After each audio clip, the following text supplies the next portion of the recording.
Hi, Network.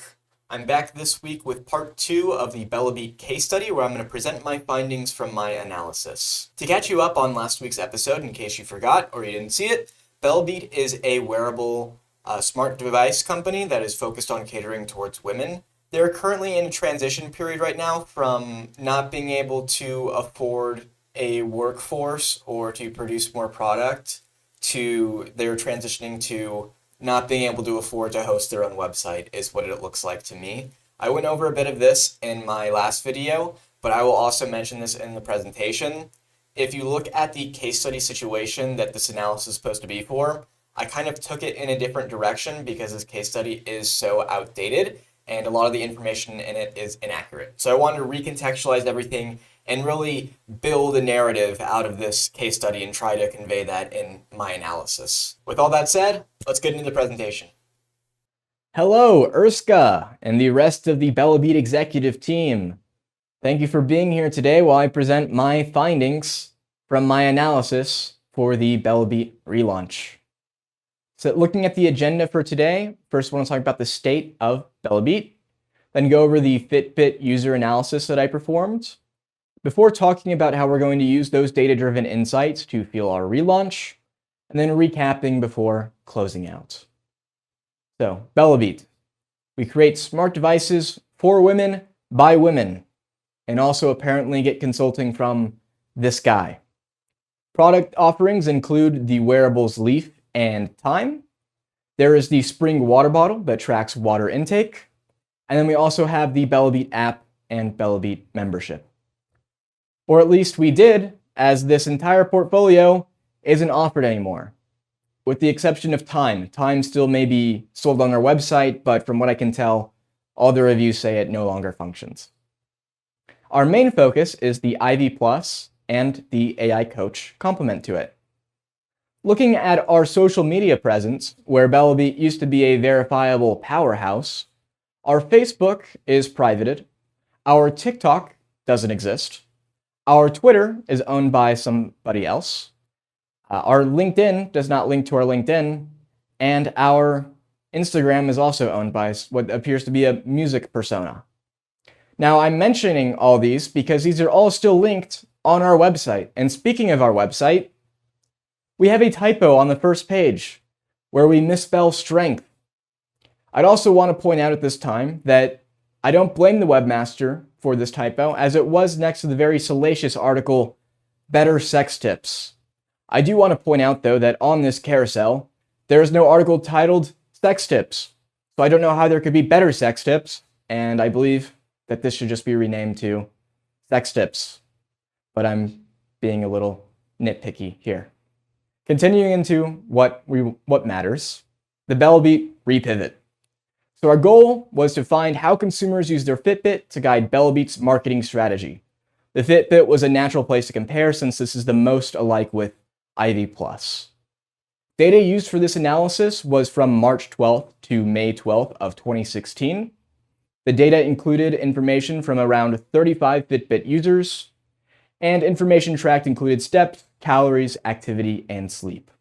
While this looks like a very small sample size, we'll get into why that necessarily isn't a big deal later.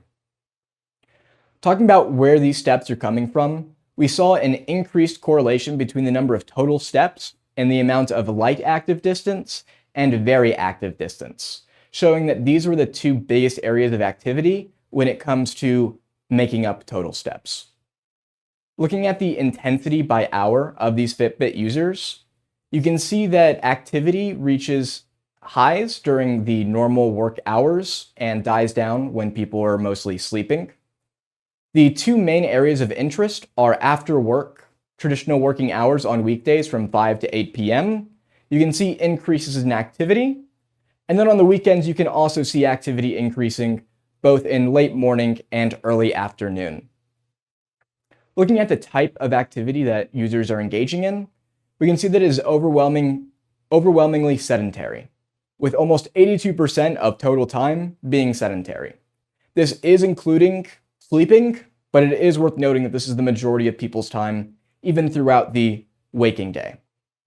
Looking at how people are spending their time being active, you can see that almost 85%, another overwhelming majority, is spent being lightly active, with only 9% being very active. So what this is showing is that how people are using their Fitbit is for light activity. They're very habitual following patterns, and they're more health conscious than fitness conscious, shown by the spread of their activity breakdown.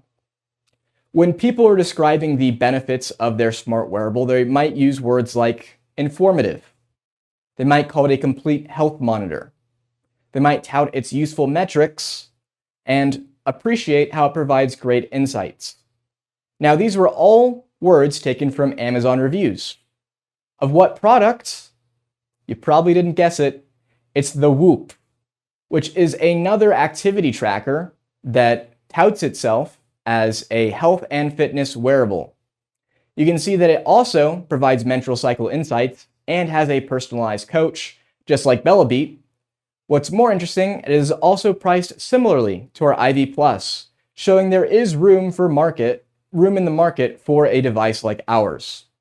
It has 4.2 stars on Amazon with almost 3,000 ratings.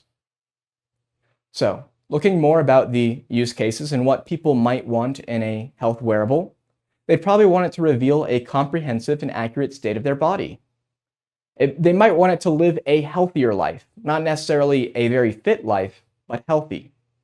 And they might also be looking to identify self-care gaps. Now, all of these are mentioned in the description of our IV Plus health tracker. So what does this show? It shows that there's a value proposition disconnect between the IV Plus and the benefits that users want from their smart wearables. There's also a problem in our current distribution. We are only available on the Bellabeat website. We're not available in any brick and mortar stores or on any other e-commerce platforms. And as I mentioned earlier, when our social presence dwindled, so did our digital advertising budget. So, put it plainly, our target market can't discover our product, and if they hear about it, what we're offering may not necessarily align with what they're looking for, even though we do meet those needs. So here's the plan. We're going to emphasize health tracking while not understating our menstrual cycle data tracking. We're going to relaunch our social media accounts and revive our app and website. And when I say we're going to revise our website, I mean full force. If we look at our listing for the Leaf Urban, we're sold out of all 5 styles. This is not because we are selling out constantly and we can't keep up with user demand. It's because we haven't restocked because we don't sell these products. So they shouldn't be listed on our website. If we're going to commit to relaunching, we need to commit to the products that we're focusing on, which includes the IV Plus and AI Coach. Long term, we're going to hopefully convert IV Plus users to AI Coach subscribers and get that sweet, sweet recurring revenue while increasing reliance on brand, strengthening our overall company. We're also going to build more product depth for health-conscious customers, as that's what appears to be what the segment is after. So, recapping my recommendations, we're going to revive our digital presence to close the discovery gap for potential customers that are interested in the IV Plus. We're going to lower barriers for entry by adding more distribution channels, making it easier for people to discover our company, and develop lifestyle-centered triggers to current and prospective users during hotspots, that 5 to 7 p.m. on weekdays and late morning to early afternoon on weekends, where fitness is likely to be top of mind. Any questions? No? Great. I do have one. When am I going to get paid? Because I've been working here for 6 months and I haven't gotten a paycheck and no one's been showing up to the office. It's a little concerning. Well, what did you think? Oh, stop it. You're too kind. You're too kind.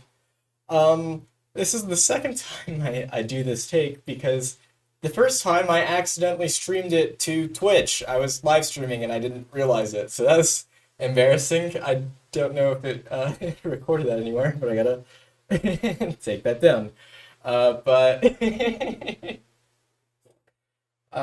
is a bit hot in here. It's the mid-70s outside and it's getting to the mid-70s inside. So There was probably one cut in my presentation that I cut out because it was very warm in my business professional attire and I didn't want to redo a whole take because of how far I got in. And yeah, it's very hot, which is probably why I was clicking the wrong buttons on my computer right now. I did want to go over just to mention that the documentation for this project, so you can see the final dashboard and the report, are in the GitHub repo that's linked in the video description. I'm not going to go over them because I pretty much went over everything inside of the presentation. I don't want to make these videos longer than necessary because I found that viewership usually declines the longer it is, but I also like talking about my projects and all the things I do for them. That is all for this week. I will see you all later. I also want to bring to our attention this better sex tapes.